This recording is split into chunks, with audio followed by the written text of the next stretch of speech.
Lieutenant General Tadamichi Kuribayashi sat in his underground command post on Iwo Jima in February 1945, listening to the thunder above.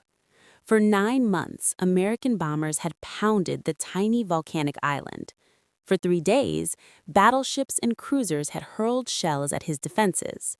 The walls shook. Dust fell from the ceiling in streams. Outside, the world was ending in fire and steel. Kuribayashi had fought the Russians in 1939. He had studied military science for years. He had served as a military attaché in the United States and Canada, where he had seen firsthand the factories of Detroit and the steel mills of Pittsburgh. He knew what was coming. He had written to his wife months earlier, understanding that he would never return home. But even Kuribayashi, who understood America better than most Japanese officers, could not have fully grasped the scale of what was about to hit his island. When the Marines finally landed on February 19th, they came behind a wall of fire that seemed to consume the very air itself. Naval guns plastered every foot of the beach. Rockets screamed from specialized landing craft. Artillery from nearby islands added their voices to the symphony of destruction. And still, Kuribayashi's men fought back from their tunnels and bunkers because the general had prepared well. But the firepower kept coming. It never stopped coming. Wave after wave, day after day. More shells in a single afternoon than the entire Imperial Japanese Navy had fired in some battles. This was the moment when the full weight of American industrial might crashed down on Japan, and it was far, far too late for Japanese commanders to do anything about it.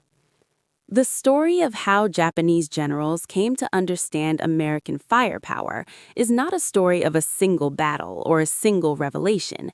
It is a story that unfolded across 4 years of war, from the optimism of Pearl Harbor to the ashes of Hiroshima.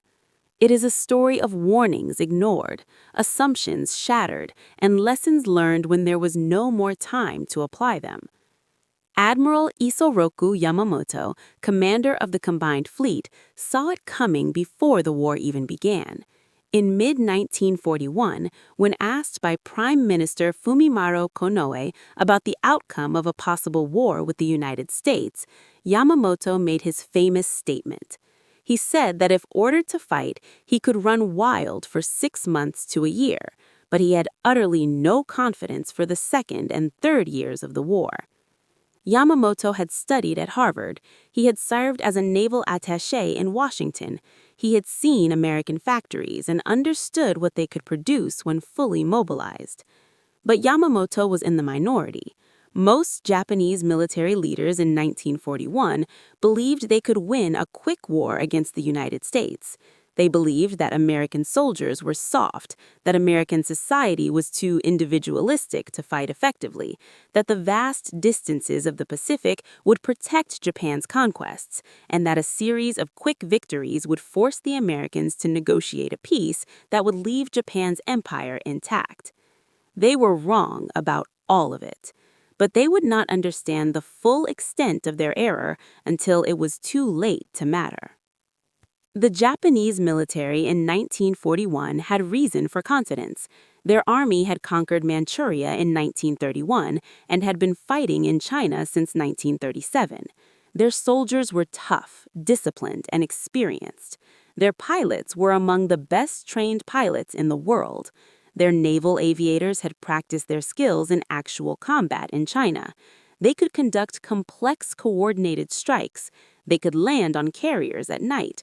They represented the cutting edge of naval aviation. The Mitsubishi A6M0 fighter embodied Japanese philosophy. It was lightweight, highly maneuverable, and had exceptional range. It sacrificed armor protection and self-sealing fuel tanks for performance. This trade-off made sense in the Japanese context. A skilled pilot in a maneuverable aircraft could avoid being hit, so heavy armor was unnecessary weight. The Zero dominated the skies in the early months of the war, shooting down Allied aircraft with seeming ease.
They learned the lesson, but they learned it after it was too late to matter. The war was over. Japan was defeated. All that remained was to count the dead, bury the bodies, and try to build something new from the ruins. And to remember, perhaps, that there are some lessons that cannot be learned too late, because by the time you understand them fully, there is nothing left to do but accept the consequences of having ignored them when they might have made a difference. The transformation of Japan after the war demonstrated that defeat, as terrible as it was, did not have to mean the end. Under American occupation, Japan rebuilt. The militarists who had led the nation to disaster were removed from power. Democratic institutions were established. The Japanese economy, freed from the burden of military spending and able to trade freely, grew rapidly. By the 1960s, Japan had become one of the wealthiest nations in the world. The industrial capacity that had been so insufficient for total war proved more than adequate for peaceful economic competition.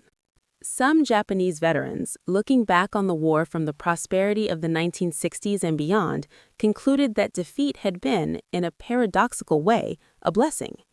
The militarist system that had governed Japan had led the nation into a catastrophic war. That system's destruction opened the way for a different Japan, a peaceful and prosperous Japan. The firepower that had devastated Japan had also, in a sense, liberated it from the path it had been following. This does not excuse the war or the suffering it caused, but it suggests that even from terrible mistakes and devastating defeats, something better can emerge if people are willing to learn the right lessons and make the necessary changes. Japan learned those lessons. The question for us is whether we can learn them without having to pay the same terrible price. If you found this story compelling, if it made you think about the nature of modern warfare and the consequences of strategic miscalculation, please take a moment to like this video. It helps us share these stories from Battlefield Secrets, World War II, with more people who appreciate history. Subscribe to the channel if you want to see more deep dives into the human stories behind the biggest conflict in human history. Hit the notification bell so you never miss when we upload a new video. These should have been warnings. They were ignored. Japanese commanders attributed the stubborn American resistance to the particular circumstances of each battle, not to any fundamental quality of American fighting forces. They believed that once the initial surprise wore off, once American forces had been ground down by repeated defeats, the United States would seek peace rather than endure years of grinding warfare. Yamamoto knew better. He understood that the longer the war lasted, the worse Japan's position would become. He knew that American shipyards could produce more vessels in a year than Japan could build in 5. He knew that American factories could turn out aircraft, tanks, and weapons in quantities that would eventually overwhelm Japan's forces. He pushed for a quick, decisive victory that might shock the Americans into negotiating. The attack on Pearl Harbor was supposed to buy Japan 6 months to a year to consolidate its conquests. Instead, it awakened something in the American public that Japanese leaders had not anticipated. The attack unified Americans in a way that perhaps nothing else could have. The day after Pearl Harbor, recruitment stations were overwhelmed with volunteers.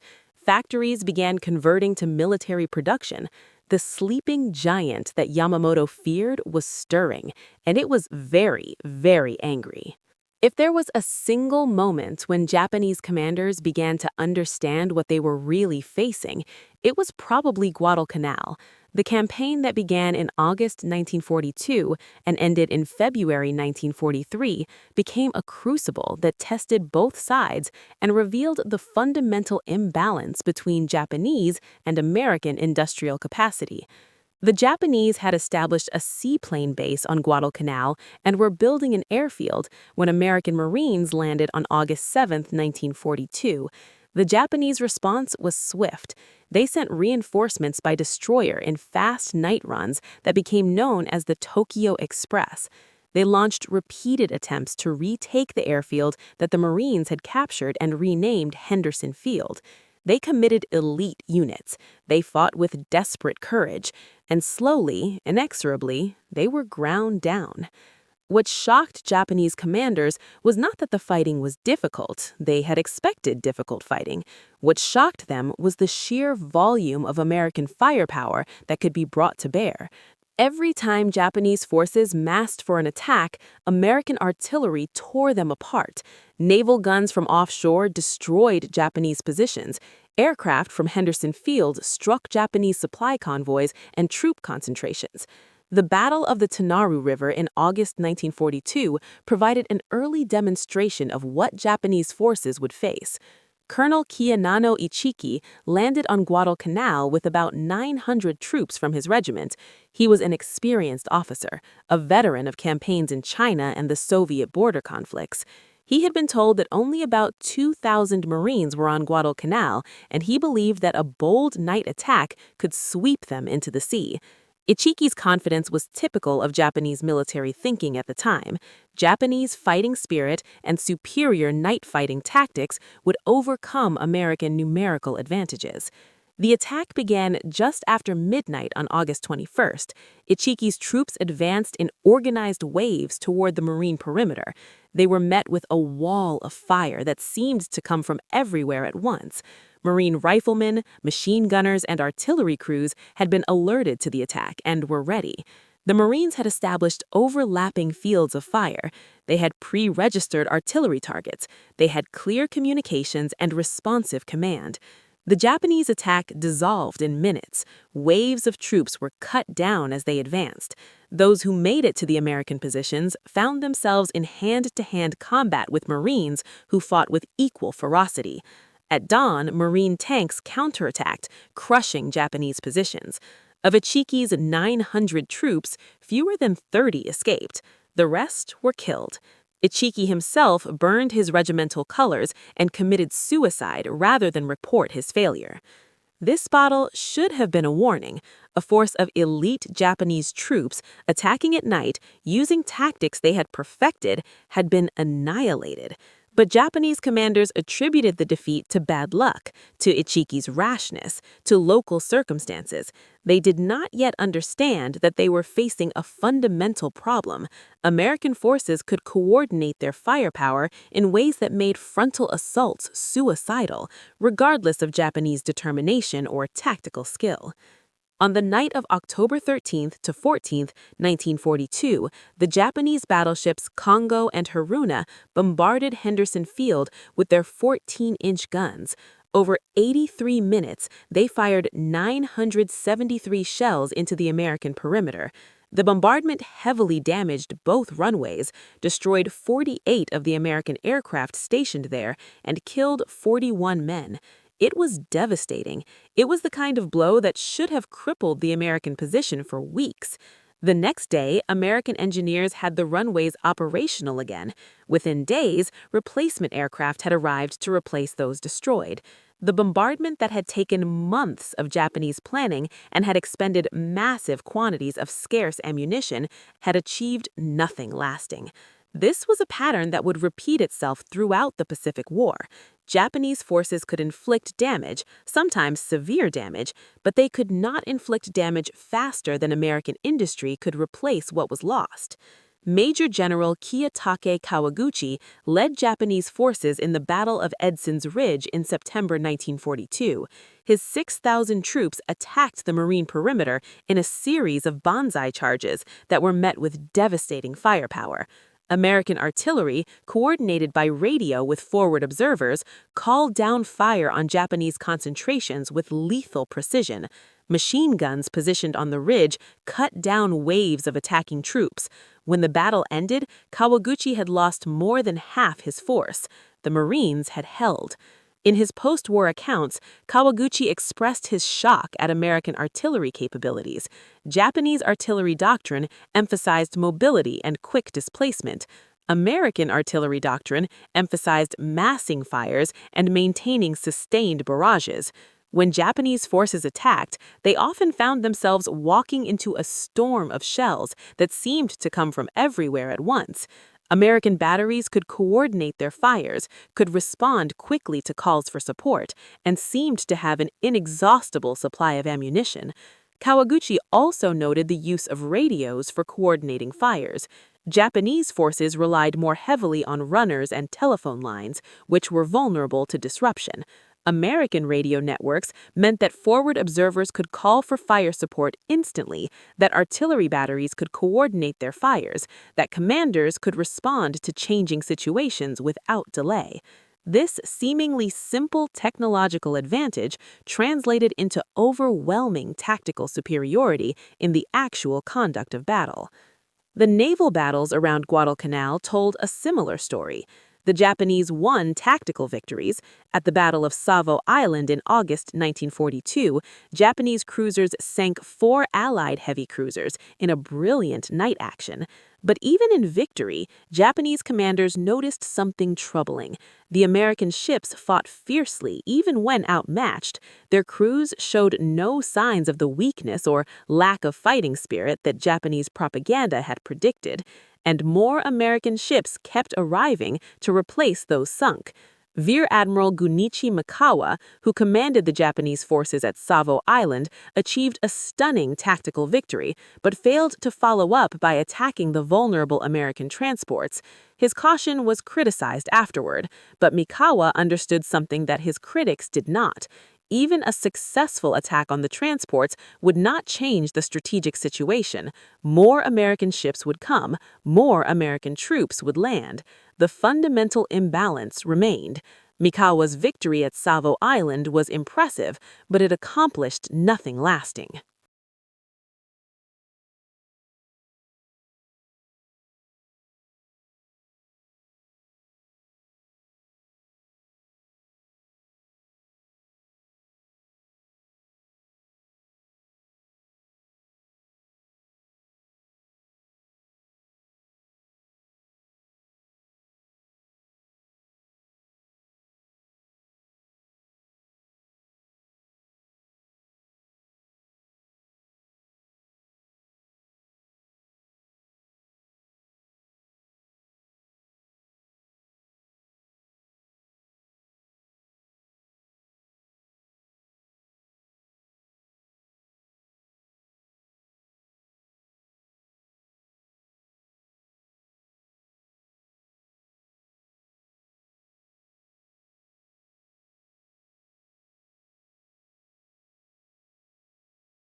The naval battle of Guadalcanal in November 1942 became a turning point.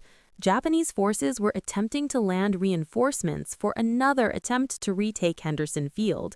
The convoy included 11 transport ships carrying 7,000 troops. To protect them, the Japanese sent a powerful force, including the battleships Hiei and Kirishima. American naval forces intercepted them in a series of confused night actions that cost both sides heavily. The Americans lost 2 light cruisers and 7 destroyers, but the Japanese lost both battleships and were forced to turn back their transport convoy. Only 4,000 of the 7,000 troops eventually made it ashore, and they arrived without most of their heavy equipment. This was the critical lesson of Guadalcanal for Japanese commanders. They could fight, they could inflict casualties, but they could not win a battle of attrition against the United States. Every ship they lost was irreplaceable. Every aircraft shot down represented months of training for its pilot. Every soldier killed was a man Japan could not easily replace. The Americans, by contrast, seemed to have an endless supply of ships, aircraft, troops, and supplies. Lieutenant General Harukichi Hyakutake, commander of Japanese forces on Guadalcanal, watched his army starve. The Tokyo Express could bring in reinforcements, but it could not bring in the tons of food, ammunition, and equipment needed to sustain a large force. Japanese soldiers on Guadalcanal nicknamed it Starvation Island. Men died of malnutrition and disease as often as from American bullets. Hyakutake's headquarters received reports of soldiers too weak to fight, of units that had consumed all their rations and were eating grass and leaves, of men who had gone mad from hunger and disease. The evacuation of Japanese forces from Guadalcanal in February 1943, executed brilliantly by the Tokyo Express destroyers, saved about 11,000 troops. But more than 20,000 Japanese had died on the island, and those who were evacuated were in terrible condition.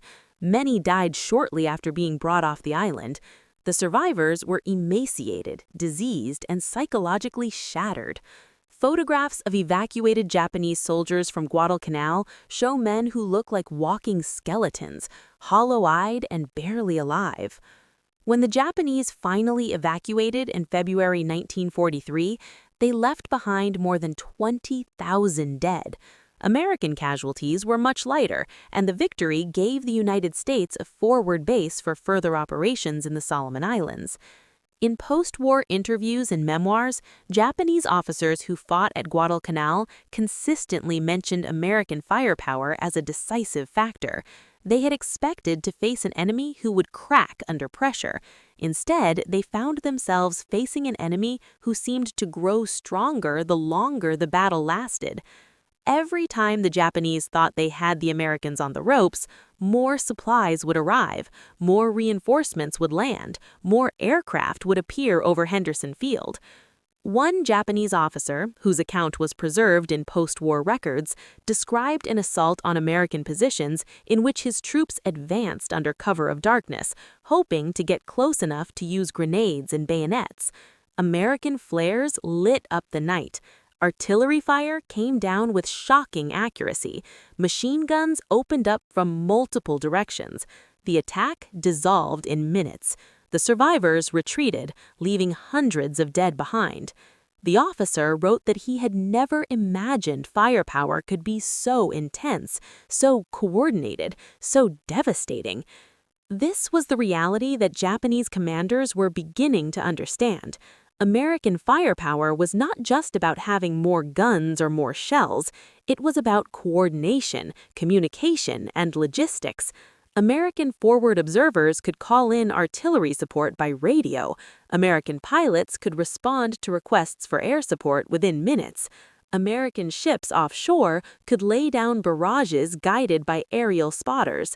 The whole American military machine worked together in a way that Japanese forces could not match. Behind every battle, behind every shell fired and every aircraft launched, stood America's industrial base. And it was this industrial base that ultimately doomed Japan, though many Japanese commanders did not fully grasp its significance until far too late. The statistics are almost incomprehensible in their scale. During World War II, the United States produced nearly 300,000 aircraft. Japan produced approximately 75,000 for both its Army and Navy combined.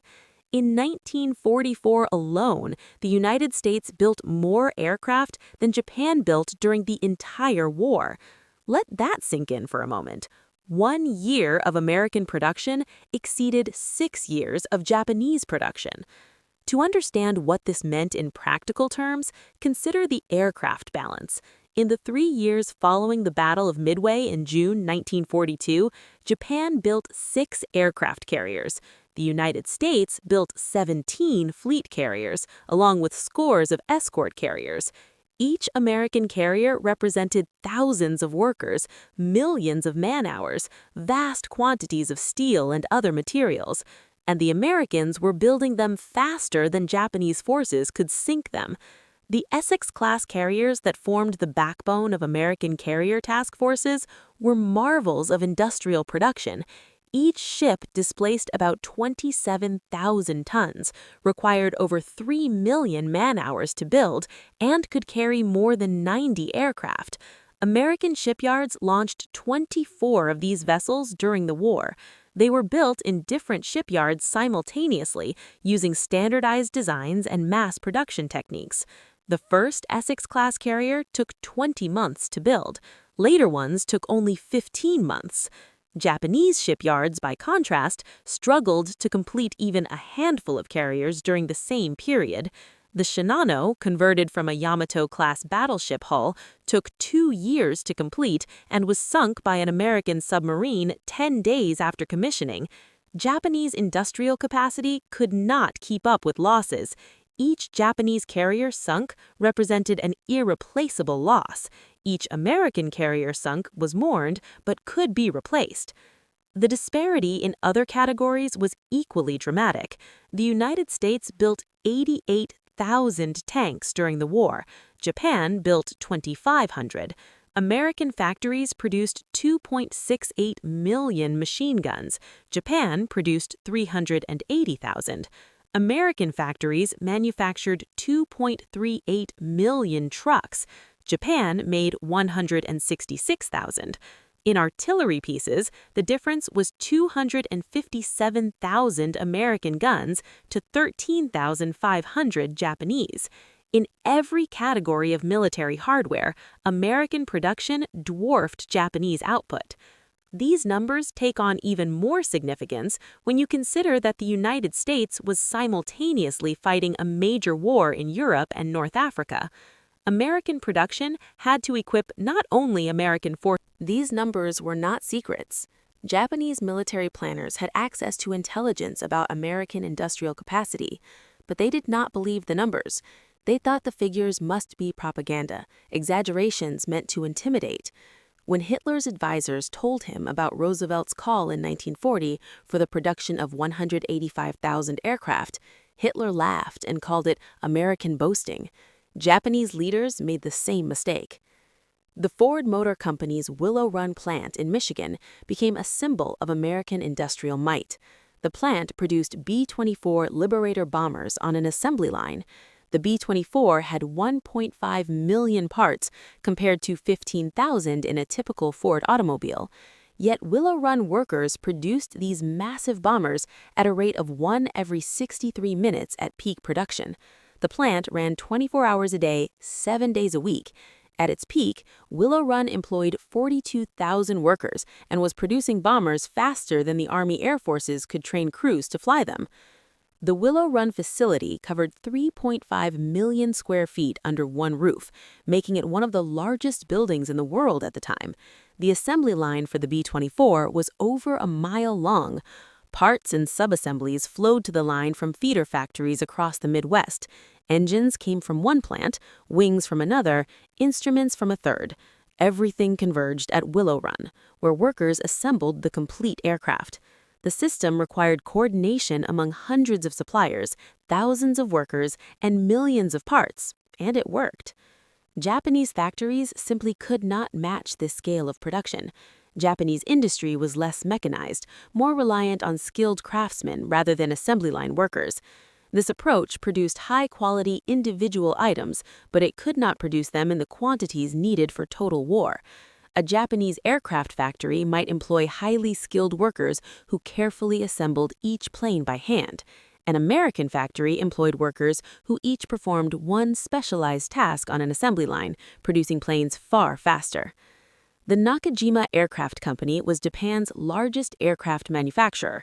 At peak production, Nakajima employed about 50,000 workers and produced about 300 aircraft per month. The United States had multiple aircraft manufacturers, each of which exceeded Nakajima's output. Consolidated Aircraft, which built the B-24 Liberator, produced over 19,000 of these bombers during the war. North American Aviation built over 15,000 P-51 Mustang fighters.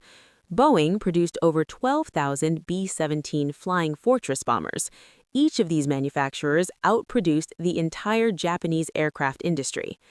This was the kind of industrial capability that Japan simply could not match. Japanese factories were smaller, less mechanized, and more vulnerable to disruption. Japan lacked the raw materials for sustained mass production. Most critically, Japan lacked the oil. The Imperial Japanese Empire's strategic situation was fundamentally unsustainable. Japan imported most of its oil, and American submarines were steadily strangling those supply lines. Japanese factories could not produce weapons without steel, and steel mills could not operate without coal and ore that had to be shipped from the continent. Every merchant ship sunk by an American submarine was not just a loss of cargo, it was a hole in Japan's industrial capacity. American factories, by contrast, had abundant raw materials, secure supply lines, and no threat of bombing. The two vast oceans that bordered the United States meant that American industry could operate at full capacity without fear of air raids or invasion. Detroit, Pittsburgh, and the other great industrial cities of America could work around the clock producing weapons in quantities that steadily grew throughout the war. The American steel industry produced approximately 80 million tons of steel per year at peak wartime production. Japan's steel production peaked at about 8 million tons per year. This 10-to-1 advantage in steel production translated directly into advantages in tanks, ships, aircraft, artillery, and every other category of military equipment that required steel. Without steel, you cannot build a modern military. Japan's limited steel production meant that Japanese industry was operating under constraints that American industry never faced. Oil production was even more lopsided. The United States produced about 4.7 million barrels of oil per day during the war. Japan had almost no domestic oil production and depended entirely on imports from the Dutch East Indies and other conquered territories. American submarines targeted these tankers relentlessly. By 1945, Japan's oil imports had been reduced to a trickle. The Imperial Japanese Navy could not fuel its ships. Aircraft sat on the ground. Factories operated at reduced capacity or shut down entirely. The lack of oil strangled Japan's war effort more effectively than any military defeat. Japanese veterans who survived the war and wrote memoirs often expressed their shock when they learned the true scale of American production. Kamiko Kiyoshi, who fought at Leyte in the Philippines, wrote in his memoir, I Didn't Die on Leyte, that Japan had been defeated because the outdated military tactics and ideology of the Imperial Japanese Army was no match for the Americans' superior firepower and modern fighting methods.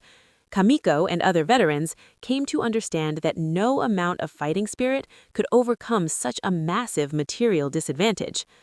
Furukawa Shigemi, another veteran who wrote extensively about his war experiences, concluded that Japan's defeat was inevitable once the war became a contest of industrial production rather than military skill.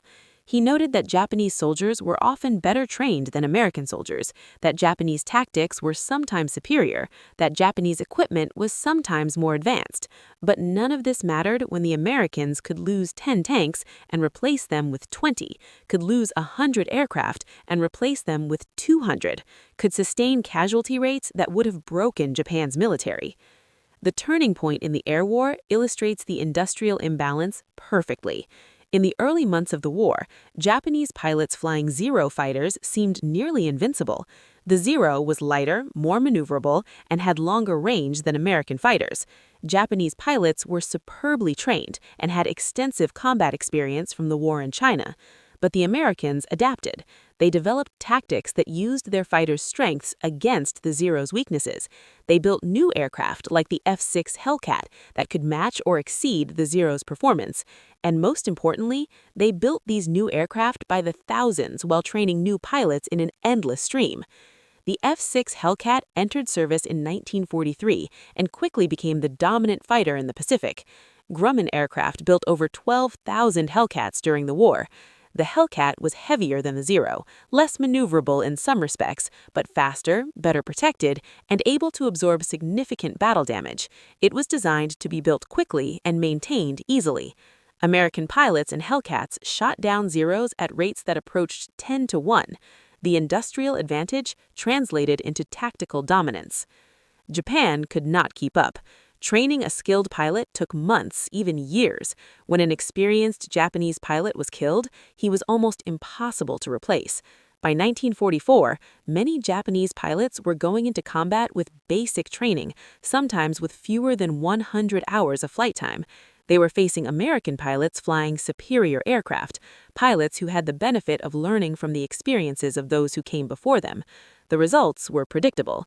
In the Battle of the Philippine Sea in June 1944, American pilots shot down approximately 400 Japanese aircraft in what became known as the Great Marianas Turkey Shoot. Japanese naval aviation never recovered from this loss. American submarines added another dimension to the industrial war.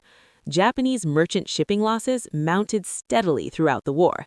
Tankers carrying oil from the Dutch East Indies to Japan became priority targets. By 1945, Japan's oil reserves were nearly exhausted. The Imperial Navy could not fuel its ships. Aircraft sat on the ground because there was no aviation fuel. Factories operated at reduced capacity or shut down entirely. The lack of oil strangled Japan's war effort more effectively than any military defeat. The statistics on submarine warfare tell a grim story. American submarines sank 1,178 Japanese merchant ships, totaling 5.05 million tons. They sank 214. Japanese merchant ships, by contrast, were inadequately protected. Japan began the war with a doctrine that emphasized offensive operations and paid insufficient attention to convoy protection. Japanese escorts were too few in number and often inadequately equipped. Japanese anti-submarine warfare was not a high priority until it was too late. The result was that American submarines had what submariners call a target-rich environment. There were simply more Japanese ships to sink than submarines available to sink them. Japanese commanders understood too late that they were not fighting just the American military.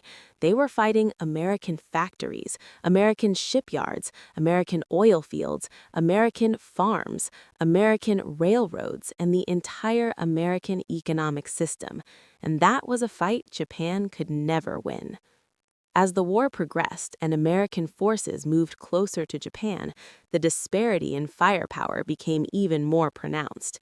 Each new landing saw American forces bring more ships, more aircraft, more artillery, and more supplies than the operation before. Japanese defenders, by contrast, became weaker and more isolated with each passing month. The Battle of Tarawa in November 1943 was a brutal affair. The Marines assaulting the tiny atoll of Badio faced some of the most intense combat of the Pacific War. Japanese defenders had fortified the island with concrete bunkers, artillery positions, and beach obstacles. They fought with suicidal determination. The Americans took heavy casualties, but they also brought overwhelming firepower to bear. Before the landing, American battleships, cruisers, and aircraft pounded the island. During the 3 days of fighting, naval guns provided continuous fire support. American forces learned hard lessons at Tarawa about the need for better amphibious tactics, improved communication between ground forces and supporting fires, and the importance of accurate intelligence. But they learned those lessons and applied them in subsequent operations. The Japanese defenders at Tarawa, by contrast, had no opportunity to learn or adapt. They fought until they were annihilated. Of the approximately 4,700 Japanese troops and Korean laborers on Badio, only 17 Japanese soldiers and 129 Koreans survived to be captured. The rest died in their bunkers and fighting positions, buried under the weight of American firepower. The pattern repeated across the Pacific. At Kwajalein in February 1944, American forces brought even more firepower. The preliminary bombardment lasted longer and was more intense than at Tarawa. American forces had learned to use more accurate targeting and better coordination between naval gunfire, airstrikes, and ground forces. Japanese defenders were given no respite. When Marines and soldiers went ashore, they moved behind rolling barrages of artillery and naval gunfire that systematically destroyed Japanese positions. At Saipan in June 1944, the scale of American firepower reached new heights. The assault involved more than 70,000 American troops, supported by a massive fleet. The preliminary bombardment was the heaviest yet delivered in the Pacific. American forces ashore had access to artillery, tanks, flamethrowers, and demolition charges in quantities that earlier operations could not have imagined. Japanese defenders, including many civilians who had been told that Americans would torture and kill them, fought desperately. Thousands of civilians committed suicide rather than surrender, jumping from cliffs in tragic scenes that shocked American troops. The battle took 3 weeks of brutal fighting before the island was secured. For Japanese commanders, Saipan's fall was catastrophic. It meant that American B-29 bombers would soon be within range of the Japanese home islands. It meant that the supposed absolute defense line had been breached. It demonstrated beyond any doubt that no Japanese-held island could withstand American assault when the Americans chose to attack it. Prime Minister Hideki Tojo resigned shortly after Saipan fell, accepting responsibility for the defeat. The Battle of Peleliu in September 1944 showed how Japanese tactics were evolving in response to American firepower. Colonel Kunio Nakagawa, commanding the Japanese garrison, had studied the earlier battles. He understood that trying to stop the Americans at the beach was futile. American naval gunfire and close air support would annihilate any force exposed in beach defenses.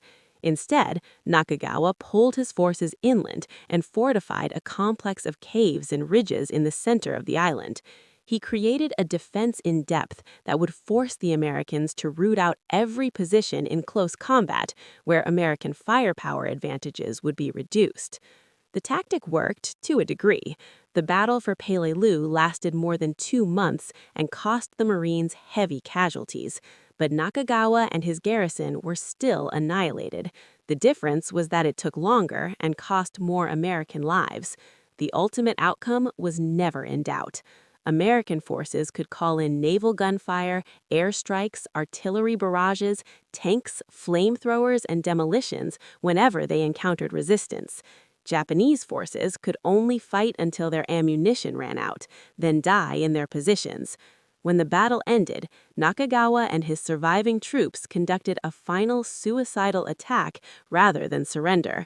Nakagawa committed ritual suicide after burning his unit's colors.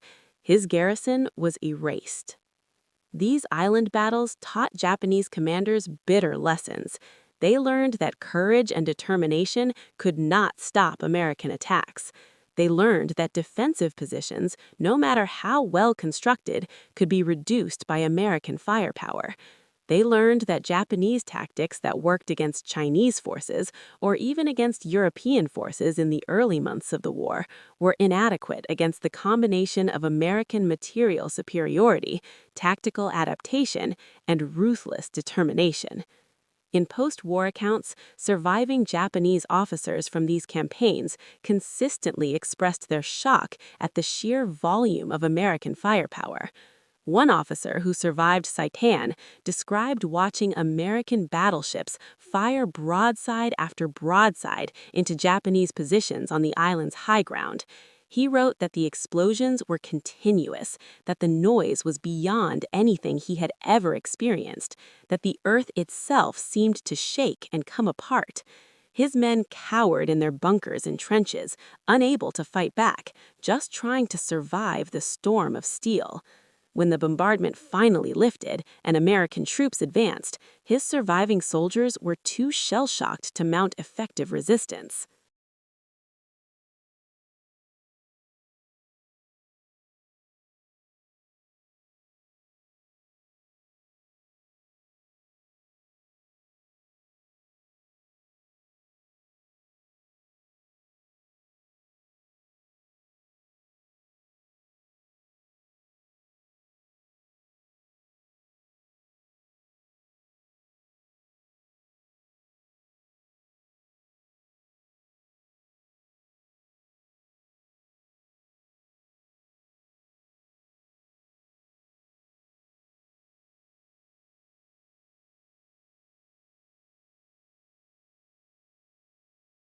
Another Japanese officer captured at Peleliu told his interrogators that his unit had prepared their positions carefully, had stockpiled ammunition and supplies, and had been confident they could exact a heavy toll on the Americans. Then the bombardment began. For days, it continued with barely any pause. His carefully prepared positions were systematically destroyed. His supply dumps were blown up. His communication lines were severed. By the time American troops reached his position, he had fewer than 20 men left out of his original force of more than 200. They had done nothing but hide in caves and wait to die. Guadalcanal was where Japanese commanders first understood the scale of American firepower. Iwo Jima was where they saw its full, terrible maturity. The tiny volcanic island, just 8 square miles in area, became the site of one of the most intense battles in Marine Corps history, and it became a demonstration of both the power and the limitations of American firepower. Lieutenant General Tadamachi Kuribayashi understood what he was facing better than perhaps any other Japanese commander in the Pacific. He had served as a military attaché in Washington and had traveled across the United States in the 1920s. He had seen American factories and cities. He understood American industrial capacity. When he was assigned to command the defense of Iwo Jima in June 1944, he knew that the battle would end with his death and the destruction of his garrison. His goal was not to win. His goal was to make the Americans pay such a high price that they would reconsider invading the Japanese home islands. Kuribayashi prepared accordingly. He abandoned traditional Japanese defensive doctrine, which emphasized beach defenses and suicidal counterattacks. Instead, he ordered his troops to dig. They created a network of tunnels, bunkers, and fortified positions that stretched across the island and reached deep underground. Many positions were connected by tunnels so that troops could move without being exposed to American fire. Artillery pieces and mortars were carefully positioned and concealed emplacements. Every field of fire was plotted. Every approach was covered. Every position had prepared fallback routes to other positions. Most importantly, Kuribayashi forbade his troops from launching banzai charges. He ordered them to fight from their positions, to inflict maximum casualties, and to die in place rather than waste their lives in suicidal attacks. This was a radical departure from Japanese military culture, which emphasized aggressive offense and glorious death in battle. Kuribayashi's orders were designed to negate American firepower advantages by forcing American troops into close combat, where artillery and naval guns would be less effective. The Americans knew Iwo Jima would be difficult. They began bombing the island in June 1944, 8 months before the invasion. The bombing continued steadily for the next 9 months. In the final 3 days before the landing, the Navy delivered what was supposed to be the heaviest pre-invasion bombardment of the war. Battleships, cruisers, and destroyers pounded the island. Carrier aircraft attacked again and again. The Marines requested 10 days of bombardment. The Navy, concerned about exposing ships to Japanese air attacks and running low on ammunition, provided 3 days. When the Marines landed on February 19, 1945, they found that the massive bombardment had achieved very little. Kuribayashi's fortifications were too deep, too well concealed, and too well constructed to be destroyed by bombardment alone. The Japanese waited until the beaches were crowded with Marines and equipment, then opened fire. Artillery and mortars that the Americans thought had been destroyed suddenly came to life. Machine guns firing from concealed positions swept the beaches. The Marines were pinned down, taking casualties, unable to advance quickly. The battle became a grinding, bloody struggle that lasted 36 days. Every yard had to be fought for. Every bunker had to be cleared with explosives, flamethrowers, and grenades. American forces called in massive firepower support. Naval guns fired day and night. Artillery batteries set up on the captured southern part of the island added their shells to the bombardment. Aircraft struck targets marked by forward air controllers. Tank-mounted flamethrowers burned out fortified positions. Engineers used demolition charges to seal caves. The firepower was overwhelming by any historical standard. During the battle for Iwo Jima, American ships fired more than 600,000 shells at the small island. That is more shells than were fired in many entire campaigns in World War I. American aircraft dropped thousands of bombs, artillery batteries fired tens of thousands of rounds, and still the Japanese fought on, emerging from their tunnels to engage American troops, then retreating underground to avoid the inevitable counterfire. Marine casualties mounted steadily. On some days, the casualty rate exceeded 10%. Units that went into battle at full strength emerged with a fraction of their original men. The 28th Marine Regiment, which raised the flag on Mount Suribachi, suffered more than 60% casualties by the time the battle ended. Overall, American forces suffered nearly 27,000 casualties, including almost 7,000 killed. These were the highest casualties, relative to forces engaged, of any battle in Marine Corps history. Japanese casualties were even more catastrophic.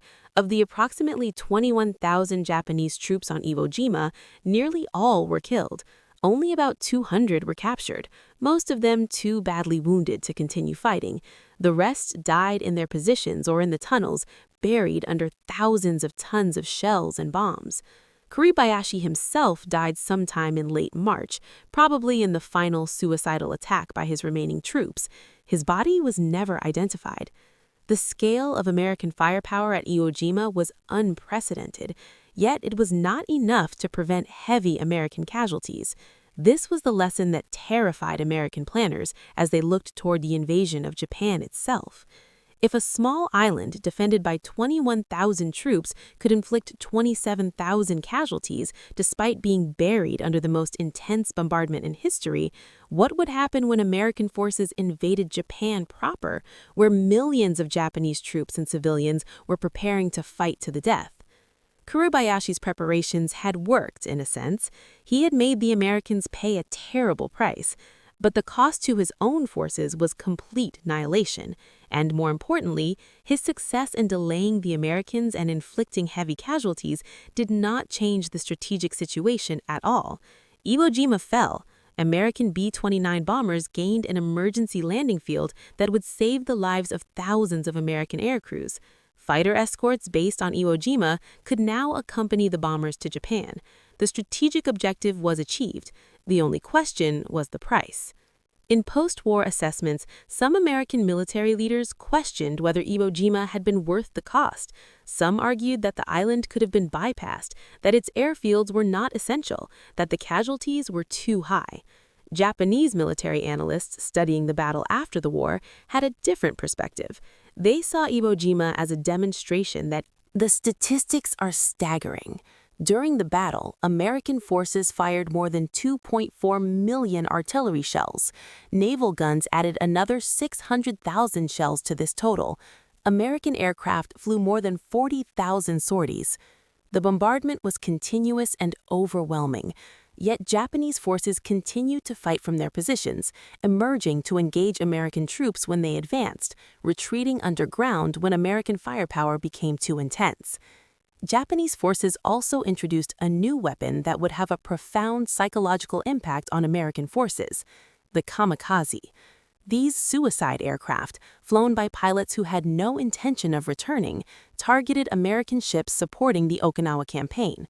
Wave after wave of kamikaze attacks struck American naval forces. The attacks sank dozens of ships and damaged hundreds more. More American sailors were killed by kamikaze attacks during the Okinawa campaign than in any other naval engagement of the war. The kamikaze were a weapon of desperation. Japan no longer had the trained pilots or the modern aircraft to fight conventional air battles against American air power. But Japan still had aircraft, and it still had pilots willing to die. The kamikaze attacks could not stop the American advance on Okinawa, but they inflicted terrible casualties and raised serious questions about what would happen if the Allies had to invade Japan itself. The battle ground on for nearly 3 months. American casualties mounted steadily. The 96th Infantry Division, which landed at full strength, lost more than 6,000 men killed or wounded. The 1st Marine Division suffered similar casualties. Units that had fought across the Pacific were shattered in the hills of Okinawa. Replacements arrived and were fed into the meat grinder. The Japanese casualties were even more catastrophic, with the vast majority of Ushijima's garrison killed or committing suicide rather than surrendering. On June 18, Lieutenant General Simon Bolivar Buckner Jr., the commanding general of the 10th Army, was killed by Japanese artillery fire while observing troops at the front. He was the highest-ranking American officer killed in action during World War II. 4 days later, the battle was declared over. Ushijima and his chief of staff committed ritual suicide rather than surrender. Their army had been annihilated. The cost of Okinawa was staggering. American forces suffered more than 49,000 casualties, including about 12,000 killed. This exceeded American casualties at Normandy in the first 2 months after D-Day.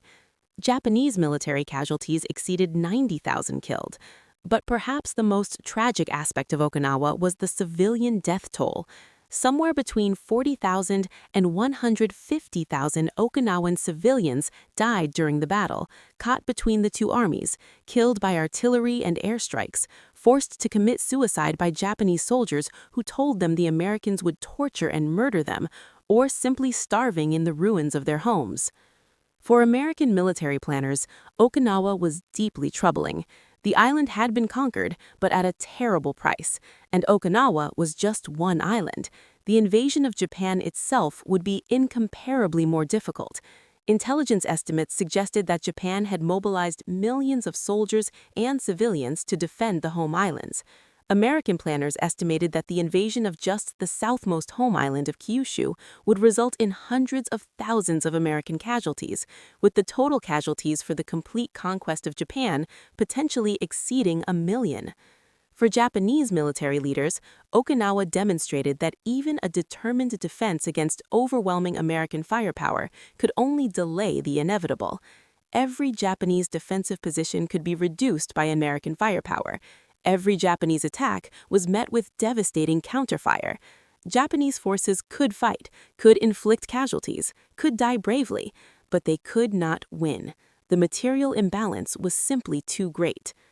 The decision to use atomic weapons against Hiroshima and Nagasaki in August 1945 ended the war before the invasion of Japan became necessary. The Japanese surrender that followed meant that the world never saw what an invasion of the home islands would have meant. But Japanese military leaders who survived the war understood that the atomic bombs had saved them from something potentially even worse: the complete destruction of Japan under the weight of conventional American firepower. The true reckoning came after the war, when surviving Japanese military leaders had time to reflect on what had happened and why. In memoirs, in interviews with historians, in testimony at war crimes trials, they spoke openly about how they had underestimated American firepower and industrial capacity.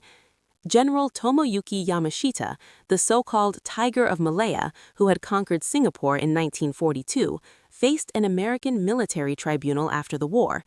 During his trial, he was asked why Japan had lost the war. His answer was simple and direct. Japan had lost, he said, because America's industrial capacity was far greater than Japanese leaders had believed possible.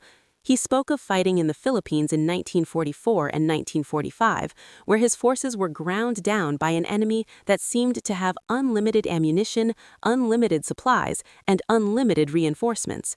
Every time his forces destroyed American equipment, more appeared to replace it. His own forces, by contrast, were steadily weakening, receiving no replacements, running low on ammunition and food. Yamashita described specific instances that illustrated the material imbalance. His forces in the Philippines had prepared defensive positions in the mountains, stockpiling ammunition and supplies for a long fight. American forces attacked these positions with massive artillery bombardments that lasted for hours. His soldiers huddled in their bunkers, unable to fight back, just waiting for the shelling to stop. When it finally did stop and American infantry advanced, their positions were shattered, their supplies destroyed, their communications severed. They fought with what they had left, which was often just rifles and grenades, against Americans who had tanks, flamethrowers, artillery support, and air cover. Yamashita was executed for war crimes in February 1946. His trial was controversial, with many observers believing that he was held responsible for atrocities committed by troops who were not under his effective control. But regardless of the justice of his conviction, his assessment of why Japan lost remained. American industrial superiority had been insurmountable. Masanobu Tsuji, a staff officer who served in numerous campaigns and survived the war, wrote extensively about Japanese military failures. In his post-war writings, he was brutally honest about Japanese mistakes. He wrote that Japanese officers had been blinded by their early victories, had believed their own propaganda about the superiority of Japanese spirit, and failed to understand that modern war was ultimately about industrial capacity. He described watching American aircraft launch strike after strike against Japanese positions, knowing that even if Japanese forces shot down some of the attacking planes, more would come the next day and the day after that. Meanwhile, every Japanese aircraft lost was one less the Japanese had. Tsuji was particularly critical of Japanese logistics. He noted that Japanese Saburo Sakai, who survived the war as Japan's highest-scoring living fighter ace, wrote in his memoirs about the transformation of the air war. In the early months of the war, Japanese pilots in their Zero fighters seemed nearly invincible. But by 1943, American pilots were flying fighters that were equal or superior to the Zero, and American factories were producing these fighters in quantities that Japan could never match. Sakai described losing friend after friend, watching experienced pilots die while their replacements had barely any training. He described the helpless feeling of knowing that no matter how well he fought, no matter how many victories he achieved, Japan was losing the war in the air because American factories could build aircraft faster than Japanese pilots could shoot them down. Sakai's memoir included specific numbers that shocked him when he learned them after the war. He had personally shot down 64 enemy aircraft, making him one of the top aces in the Japanese Navy. But he learned that American factories produced more than 300 aircraft for every one he had shot down. His personal victories, impressive as they were, had been statistically irrelevant to the outcome of the war. American industry could absorb such losses without even noticing them. Admiral Matome Ugaki, who served on Yamamoto's staff and later commanded the 5th Air Fleet, kept a detailed diary throughout the war. His entries from 1944 and 1945 make for painful reading. He wrote of receiving reports of American carrier task forces operating near Japan with impunity, launching strikes against Japanese cities and military installations. He wrote of planning attacks against these task forces, knowing that even if the attack succeeded, even if every Japanese aircraft scored a hit, it would not significantly affect American capabilities.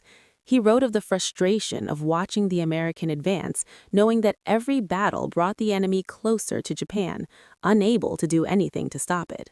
Ogaki's diary entries from the final months of the war show increasing desperation. He wrote about kamikaze attacks as the only remaining option, knowing that these suicide missions were wasteful of lives and aircraft, but seeing no alternative. He wrote about receiving reports of city after city bombed, of factories destroyed, of food becoming scarce. He wrote about the emperor's decision to surrender and his own decision to reject that surrender, to lead one final kamikaze mission rather than accept defeat. Ugaki died in August 1945, leading one of the last kamikaze attacks of the war after Japan had already surrendered. His diary entries from the final months of the war show a man who understood that Japan had lost, but who could not accept surrender. His last entry, written the day before his death, expressed his determination to die rather than live in a defeated Japan. General Sadai Inoue, who survived the war and wrote about his experiences, was particularly struck by American artillery capabilities. He described facing American forces in Burma, where Japanese positions would be plastered with artillery fire before any American attack. He wrote that Japanese forces had nothing comparable to American artillery doctrine, which emphasized massing fires and maintaining sustained bombardments. Japanese artillery was dispersed, had limited ammunition, and could not coordinate fires effectively. American artillery, by contrast, seemed to be able to bring overwhelming fire down on any target at any time. Inoue described a specific battle where his forces had prepared defensive positions on a ridgeline, believing that the terrain would protect them from American attack. American artillery observers identified the positions and called in fire. For 2 hours, American guns pounded the ridge. Inoue's soldiers could do nothing but hide in their bunkers and pray that they would not be hit. When the bombardment finally ended, more than half of Inoue's force was dead or wounded. The survivors were too shaken to mount effective resistance when American infantry advanced. The position that Inoue had believed was strong had been reduced to rubble in a single afternoon. Colonel Hiromichi Yahara, who served as senior staff officer on Okinawa and was one of the few high-ranking Japanese officers to survive that battle, wrote detailed analyses of why Japanese defensive tactics had failed. He concluded that no amount of fortification, no matter how strong, could withstand concentrated American firepower.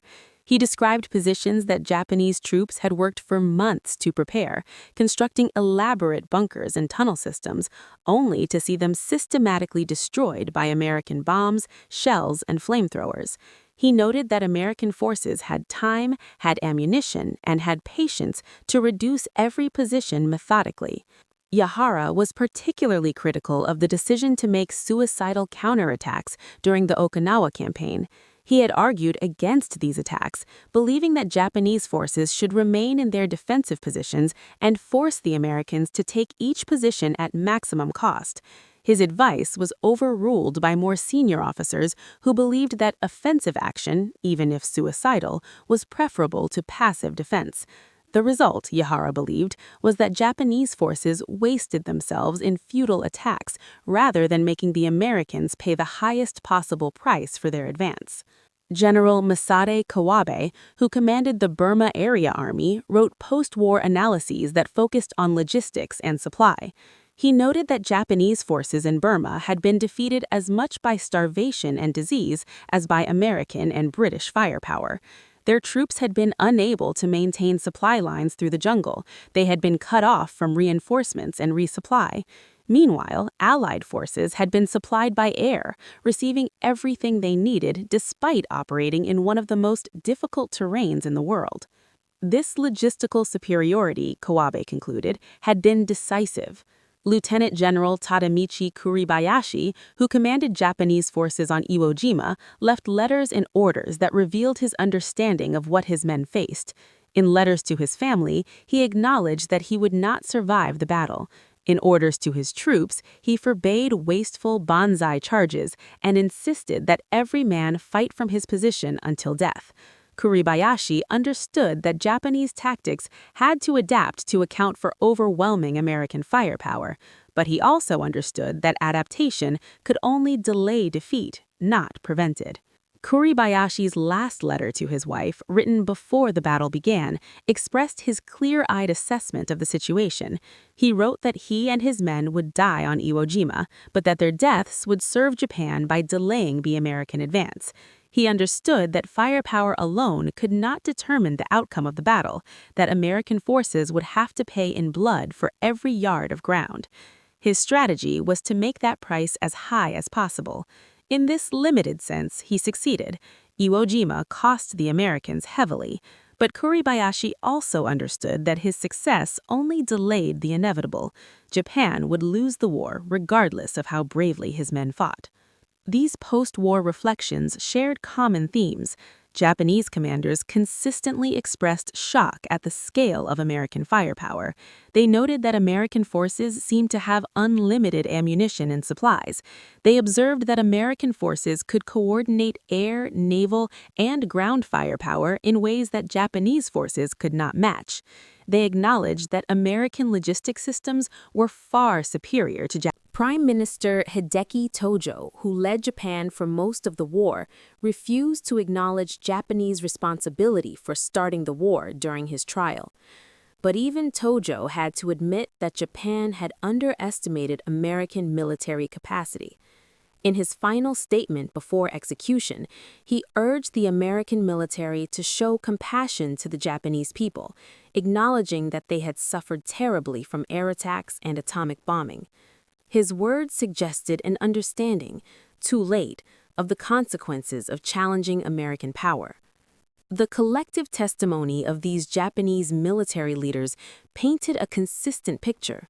They had gone to war believing that Japanese fighting spirit and tactical skill could overcome American material advantages. They had learned, gradually and painfully, that this belief was wrong. Modern industrial warfare rewarded material capacity above all else. Courage, skill, and determination were necessary but insufficient. The nation that could produce more weapons, supply more troops, and sustain operations longer would ultimately win. America had all these advantages. Japan did not. The outcome had been foreordained from the moment war began, though it took 4 years of terrible fighting for that predestination to play out. The disparity between Japanese and American forces was not just about quantity. There were also significant qualitative differences in weapons, and perhaps more importantly, in the systems that supported those weapons. American radar technology was years ahead of Japanese equivalents. American ships had radar that could detect enemy aircraft and ships at long distances, giving them critical warning time. American aircraft had radar that allowed them to operate at night and in bad weather. American fire control radar made naval gunnery far more accurate. Japanese radar was primitive by comparison, often unreliable and not widely deployed. This meant that American forces could see Japanese forces coming, while Japanese forces often had no warning of American attacks. The proximity fuse was a war-winning technology that the Japanese never developed. These fuses, which detonated anti-aircraft shells when they came near an aircraft rather than requiring a direct hit, made American anti-aircraft fire devastatingly effective. During the Okinawa campaign, kamikaze attacks that might have succeeded earlier in the war were often stopped by American anti-aircraft fire using proximity fuses. Japanese aircraft would explode before they could reach their targets, destroyed by shells that did not have to hit them directly. General George Patton later said that the proximity fuse won the Battle of the Bulge for the Americans. It was equally important in the Pacific. American submarines used sophisticated torpedoes that worked reliably, unlike the Japanese long lance torpedo, which, while deadly when it worked, was complex and prone to failure. American submarines had excellent surface search radar that allowed them to find and track targets.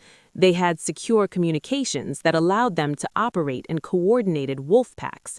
They had supply systems that kept them at sea for extended periods. Japanese submarines, while capable, were primarily used for military operations rather than commerce raiding, a strategic decision that allowed American merchant shipping to operate relatively safely, while Japanese merchant ships were hunted to near extinction. American communication systems were far superior to Japanese equivalents. American forces had secure voice radios that allowed commanders to coordinate operations and respond quickly to changing situations. American artillery forward observers could call in fire support by radio, directing shells onto targets within minutes. American aircraft could communicate with ground forces, ships, and with each other, allowing for coordinated strikes. Japanese communications were more primitive, often relying on radio telegraph rather than voice communications, and Japanese codes were often compromised by American intelligence. The American logistics system was perhaps the greatest technological achievements of the war, though it is often overlooked in favor of more visible weapons like tanks and aircraft. American forces created a supply chain that stretched across the Pacific, delivering food, ammunition, fuel, spare parts, and replacements to forces fighting on remote islands thousands of miles from home. Forward supply bases were established. Specialized ships transported specific types of cargo. Repair ships could fix damaged vessels without requiring them to return to major shipyards. Seabees, the Navy's construction battalions, could build airfields, roads, and facilities on captured islands in weeks. Japanese logistics, by contrast, was a weakness that became more pronounced as the war continued. Japanese forces often went into battle inadequately supplied. Ammunition was rationed, food was scarce, medical supplies were limited, reinforcements rarely arrived. The Japanese transportation network could not keep up with demand, and American submarines steadily reduced what capacity did exist. Japanese soldiers on bypassed islands were left to starve, receiving no supplies at all, reduced to eating grass and tree bark while American forces bypassed them and moved on to the next objective. The maintenance and repair systems also favored the Americans. American equipment was designed for ease of maintenance. Spare parts were standardized and widely available. Manuals were clear and detailed. Mechanics were well trained. This meant that American equipment could be kept operational even under difficult conditions. Japanese equipment, while often well-designed, was more difficult. This disparity in casualties reflected both the geographic protection that the United States enjoyed and the overwhelming material superiority that American forces brought to bear. American forces could afford to use firepower to save lives. When American troops encountered a fortified position, they could call in artillery, airstrikes, or naval gunfire to destroy it rather than taking it by direct assault. This saved American lives while inflicting casualties on the enemy. Japanese forces, lacking such firepower, often had to rely on direct assaults and banzai charges that resulted in heavy casualties. The decision to use atomic weapons against Hiroshima and Nagasaki in August 1945 must be understood in this context. American planners, looking at the casualty figures from Iwo Jima and Okinawa, projected that the invasion of Japan would result in hundreds of thousands of American casualties and millions of Japanese casualties, both military and civilian. The Japanese government was mobilizing the entire population for a final defense. Civilians were being trained to fight with bamboo spears. Children were being prepared to act as suicide bombers. Every man, woman, and child was expected to fight to the death. The atomic bombs killed approximately 200,000 people in the two cities, with roughly half dying immediately and the rest dying from injuries and radiation over the following months and years. These deaths were tragic and terrible, but American planners believed that the invasion of Japan would result in far more deaths on both sides. The firebombing of Tokyo in March 1945 had killed more people in a single night than either atomic bomb. The continuation of conventional bombing and naval blockade would have killed millions through starvation even if no invasion occurred. The atomic bombs ended the war without the need for an invasion that would have dwarfed even the bloodshed of Okinawa. Japanese military leaders understood this after the war. In post-war interviews, several Japanese commanders stated that the atomic bombs, terrible as they were, had actually saved Japan from complete destruction. An invasion of the home islands would have devastated Japan in ways that even the atomic bombs did not. It would have killed millions of civilians. It would have destroyed Japanese cities systematically. It would have reduced Japan to a wasteland. The atomic bombs provided Emperor Hirohito with a reason to override his military advisors and insist on surrender. Without that excuse, the war might have continued until Japan was completely destroyed. The human cost of the war was a direct result of the firepower imbalance. Japanese forces, lacking the firepower to defeat American attacks, resorted to suicidal tactics that maximized their own casualties in hopes of inflicting enough American casualties to break American will. American forces, possessing overwhelming firepower, used it to reduce Japanese positions while minimizing their own casualties. The result was a war in which Japanese military forces were systematically annihilated, while American forces, though they suffered significant casualties, survived in numbers sufficient to continue the advance. The central tragedy of the Pacific War, from the Japanese perspective, was that the lessons they needed to learn were obvious from the beginning, but were only accepted when it was too late to apply them. Yamamoto had warned that Japan could not win a long war with the United States. He was right. Japanese military leaders had access to intelligence about American industrial capacity. They chose not to believe it. Japanese officers who had studied in America tried to warn their superiors about American capabilities. They were ignored. The pattern repeated throughout the war. At every stage, there were Japanese officers who understood the situation and tried to adjust accordingly. Kuribayashi on Iwo Jima and Ushijima on Okinawa adapted their tactics to account for American firepower superiority. Their adaptations made the battles more costly for the Americans, but they could not change the ultimate outcome. The best Japanese tactics could do was delay the inevitable. The fundamental lesson that Japanese commanders learned too late was that modern industrial warfare was not decided by tactics, morale, or even strategy in the traditional sense. It was decided by industrial capacity.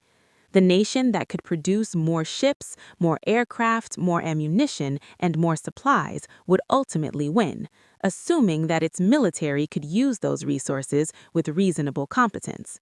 American forces were reasonably competent.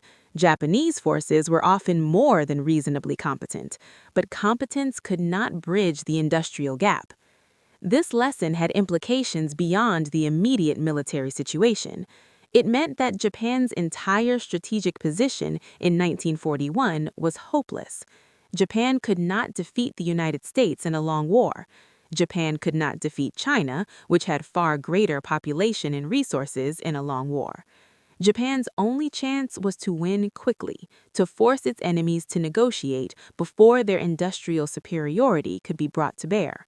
When that did not happen, when the war became a war of attrition, Japan's defeat became certain. Japanese military culture made it difficult to accept this reality. Japanese military training emphasized the importance of spirit, of determination, of never giving up. These were valuable qualities in many contexts, but they became liabilities when they prevented Japanese leaders from making realistic assessments of Japan's strategic position.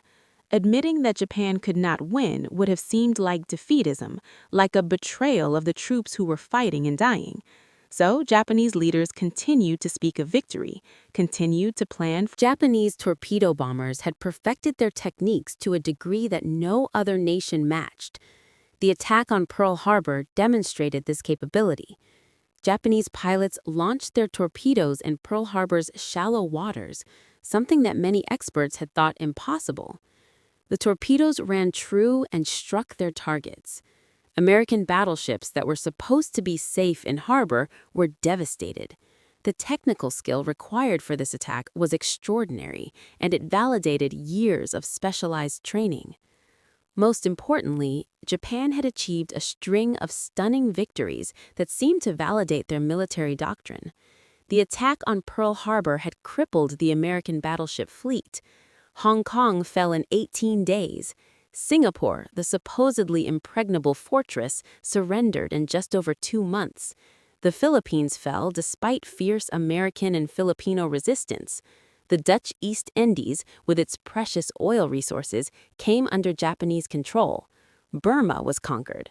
The Japanese had created a vast empire stretching from the borders of India to the mid-Pacific, and they had done it in less than 6 months. These victories created a dangerous overconfidence. Japanese military planners began to believe their own propaganda about the superiority of Japanese fighting spirit over Western materialism. They convinced themselves that willpower and courage could overcome industrial capacity. They pointed to their victories as proof that quality could defeat quantity, that the samurai spirit could triumph over American wealth. But there were warning signs even in these early victories. Wake Island, a tiny atoll defended by fewer than 500 Marines and civilian contractors, held out for 2 weeks in December 1941. The defenders sank 2 Japanese destroyers and damaged several other ships. They shot down dozens of Japanese aircraft. When the island finally fell, the Japanese found that the Americans had been desperately short of ammunition and supplies. The fight should have been easy. It was not. In the Philippines, American and Filipino forces held out far longer than Japanese planners expected. Douglas MacArthur's forces on Bataan did not surrender until April 1942, 4 months into the campaign. The fortress of Corregidor held until May. The Japanese took heavy casualties they had not anticipated. The defenders were outnumbered, outgunned, cut off from resupply, and still they fought with a ferocity that surprised their attackers.